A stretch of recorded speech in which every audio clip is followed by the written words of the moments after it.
নমো নমঃ সুপ্ৰভাতম শ্ৰীমৎ ভগবত গীতামৃত। আজি শ্ৰীমৎ ভগবত গীতাৰ ৰাজগুহ্যযোগ নামৰ নৱম অধ্যায়ৰ ১৪ সংখ্যক শ্লোকভাগী হৈছে এনেধৰণৰ।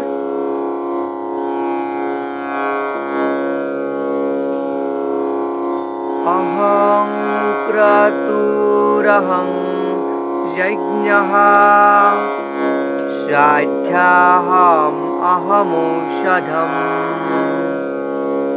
মন্ত্ৰোহমহমেবাজ্যম অহম অগ্নিৰহং হুতম। এই বিশিষ্ট শ্লোকভাগীৰ বক্তা হৈছে শ্ৰীমৎ ভগৱত শ্ৰীকৃষ্ণ। শ্লোকভাগীৰ অসমীয়া অৰ্থ হৈছে এনেধৰণৰ।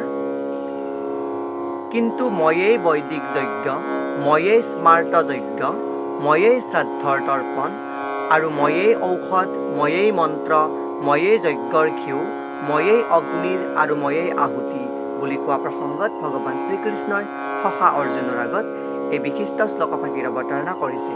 পূৰ্বৱৰ্তী শ্লোকত উল্লেখ কৰা ধৰণে ভগৱান শ্ৰীকৃষ্ণই সখা অৰ্জুনক বিশ্বৰূপতে পূজা কৰাৰ যি পৰমেশ্বৰৰ অদ্বৈত ৰূপ, সেই অদ্বৈত ৰূপৰ কথা অৱতাৰণা কৰিছে। আৰু সেই প্ৰসংগত ভাষ্যকাৰে ইয়াতে উল্লেখ কৰিছে যে কৃষ্ণই হ'ল জ্যোতিষ্টোম নামৰ বৈদিক যজ্ঞ, যি জ্যোতিষ্টোম নামৰ যজ্ঞক অগ্নিষ্টোম বুলিও কোৱা হয়। আৰু তেওঁৱেই স্মৃতিশাস্ত্ৰৰ উল্লেখিত মহাপঞ্চযজ্ঞৰ পিতৃলোকৰ উদ্দেশ্যে দিয়া, তৰ্পণৰ পিতৃলোকৰ সন্তোষৰ অৰ্থে দিয়া যি যজ্ঞ, সেয়াও হৈছে কৃষ্ণই। ঔষধ ৰূপে স্বীকৃত যজ্ঞৰ ঘিও কৃষ্ণই, অৰ্থাৎ আৰ্যও কৃষ্ণই। যজ্ঞৰ মন্ত্ৰও কৃষ্ণই। যজ্ঞৰ দিবৰ বাবে গাখীৰৰ দ্বাৰা প্ৰস্তুত কৰা যি অমৃত সদৃশ বস্তু, সেয়াও কৃষ্ণই। অগ্নিও কৃষ্ণ, কাৰণো কৃষ্ণ, আৰু পাঁচবিধ পঞ্চ মহাভূতৰ অন্যতম আধাৰ সেয়াও কৃষ্ণ, আৰু সেই মহাশক্তিও তেওঁৰে। আন কথাত ক'বলৈ গ'লে বেদৰ কৰ্মকাণ্ডৰ অংশবিলাকত যজ্ঞৰ বিধান দিয়া হৈছে, আৰু সামগ্ৰিকভাৱে সেই কথাবিলাকতো কৃষ্ণৰ আৰাধনাই পোৱা যায়। অথবা আনভাৱে ক'বলৈ হ'লে যিসকলৰ কৃষ্ণৰ ভক্তিৰে প্ৰতি একান্ত নিষ্ঠবান, তেওঁলোকে বেদৰ বিহিত সকলো যজ্ঞৰ অনুষ্ঠান কৰিছেই বুলি ধৰি ল'ব পাৰি।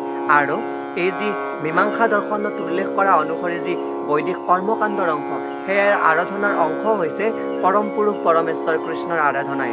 আৰু বৈদিক যজ্ঞৰ বাহিৰেও যিখিনি জ্ঞানকাণ্ডৰ অন্তৰ্গত আছে, সেই জ্ঞানকাণ্ডৰ অংশখিনিও হৈছে পৰমেশ্বৰ পৰম পুৰুষৰ বিশ্বৰূপৰ আৰাধনা। এয়াই উক্ত বিশিষ্ট শ্লোকভাগীৰ সৰল গুণাৰ্থ। ধন্যবাদ।